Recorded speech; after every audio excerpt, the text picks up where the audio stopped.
Hey guys, if you're new here and you like what I'm putting out, don't forget to hit that big red subscribe button and turn on all notifications so you never miss an upload.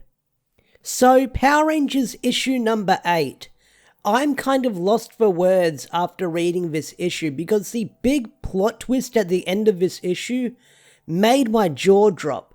I did not see this coming, and apparently this issue is leading into next week's Phantom Ranger comic Edge of Darkness, which will be really exciting to read and cover on the channel when I cover that out when it comes out next week. But this issue, Power Rangers number 8, because last time for Mighty Morphin number 8, I talked about how the Rangers won, but there was a loss in the progress as well.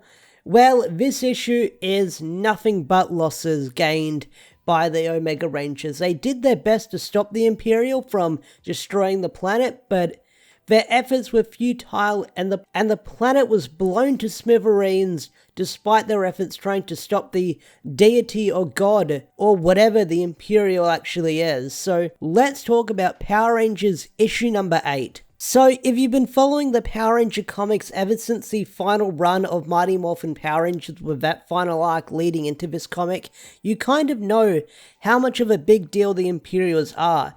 And if you didn't read the final arc of Mighty Morphin and you've just been following Power Rangers, then the Empyreals have been built up for about 8 issues, I want to say, with how powerful they are, how much of a threat they are, why the Rangers need to stop them.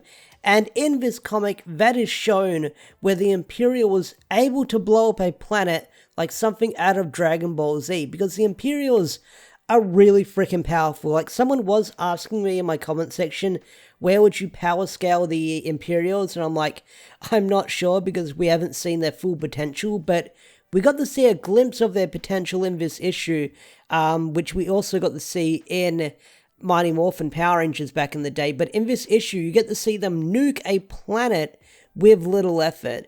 They blow it to smithereens, wiping out all life form on this planet, taking it down. So, like I said, this issue mostly focuses on the Omega Rangers trying to stop the Empyreal from blowing up the planet, and everything they do is futile. Like, even using the red Omega Zord and the yellow Omega Zord, that doesn't stop it. And I was really hoping that we would maybe see Omega Zord,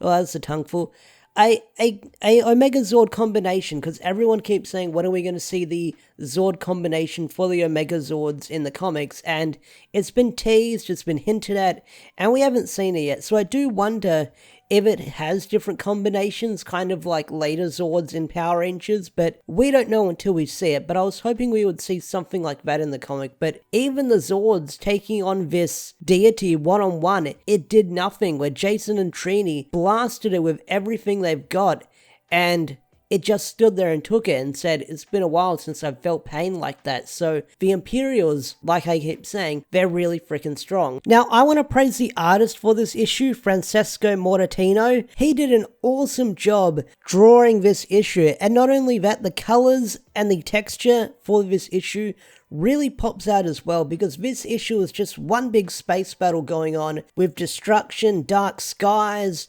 Zords fighting, forest and stuff like that. The lighting and the mood really sets the tone for this issue. So the artist and the colorist and the inker and that, they all did an awesome job on this issue, and I gotta give him praise. So let's talk about Zack. Zack is the character I ended up feeling sorry for at the end of this issue, because while Trini and Jason are fighting off the Empyreal in their Zord, Zack is helping out the Queen or the Empress of this planet and trying to get her people to safety on the Omega Ranger ship. And while this is going on, while they're trying to get everyone to safety, the King's Guards are stopping them. They're picking fights with the Omega Rangers, trying to not let their people escape, and Zack gets told by the Empress saying, hey, you go ahead, get my people to safety, I'll catch up with you later.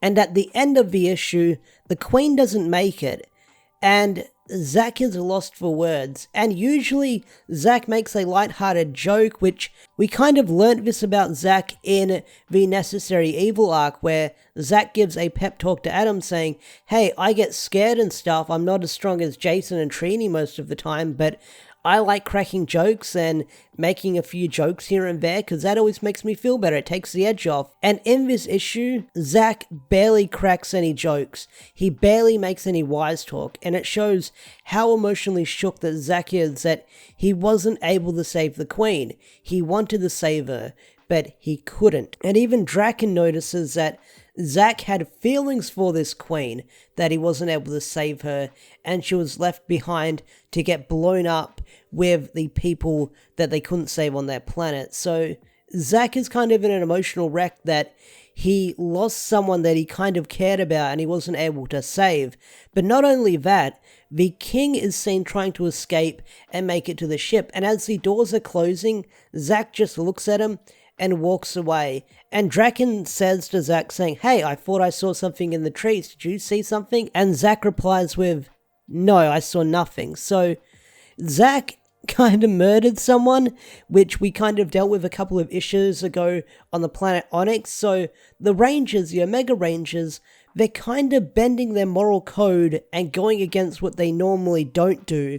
And they're killing people, which is a very interesting twist of fate to see the Omega Rangers or someone like Zack kind of leave someone to die and not really care about it. That king was an asshole and probably deserved it, but Zack didn't have any second thoughts about saving him. Alright, let's talk about the final few pages of this issue, because this made my jaw drop. This made me jump out of my seat. So, in the aftermath of the planet being destroyed, Draken suggests to Jason, perhaps we seek out the one thing left in the universe that knows how to destroy the Empyreals, that knows how to kill them. And then on the final 2 pages, you see the Empyreal just talking to himself, talking to someone he calls his master. Now the Empyreal does make his big speech about the cycle of life and creation and stuff like that, blah blah blah. The Imperials love to talk. I noticed that in this issue. They talk a lot. So, the issue ends with some mysterious figure talking to the Empyreal saying, "The Omega Rangers will be dealt with once the task is complete, so go back to your brethren and wait for my command." And then on the final page, you see who's giving the orders, and I thought this would be someone like Master Vile, Dark Spectre, but no, it's someone much bigger than that, someone who I didn't expect to be a player or a villain in this situation, and that is Zardoz from Eltar. Zardoz from Eltar that we've seen in Mighty Morphin in the flashbacks. He recently came to Zordon asking for his assistance in dealing with the Imperials, is actually the guy commanding him and giving him orders. This is a lot to take in. This is a lot to take in with this plot twist because I didn't see it coming. It raises the game, it changes the game in so many ways that you're trying to understand what is Zardoz's plan. Does he want to get Zordon and the Rangers off Earth so he can blow it up? Does he want to lead them to their death by leading them to the Imperials? There's so many ideas I've got going through my mind with what the hell is this guy's planned. Not only that, he appears to be holding a big rock with a couple of crystals in there, so I'm guessing that's a Zeo crystal he's holding in his hand. So, yeah, Zardoz is the big bad in this issue. The people of Eltar aren't cracked up what they used to be, and it seems like, who can we trust on the planet Eltar? If Zardoz is the enemy the whole time, can we trust Candace back on Earth? Can we not trust Candace? I don't know. It's hard to decide on, but that plot twist was just a jaw-dropping plot twist, and I can't wait to see how it leads into the Edge of Darkness Phantom Ranger comic we're getting next week. So I'm excited for that is for sure. Anyway guys, that's my review of Power Rangers issue number 8. Overall, I thought it was a solid fucking issue, and I can't wait to see where it goes next. What did you guys think of the issue? Where do you think it's going to go next? What did you think of that big plot twist at the end of the issue? I'd love to hear your thoughts and opinions.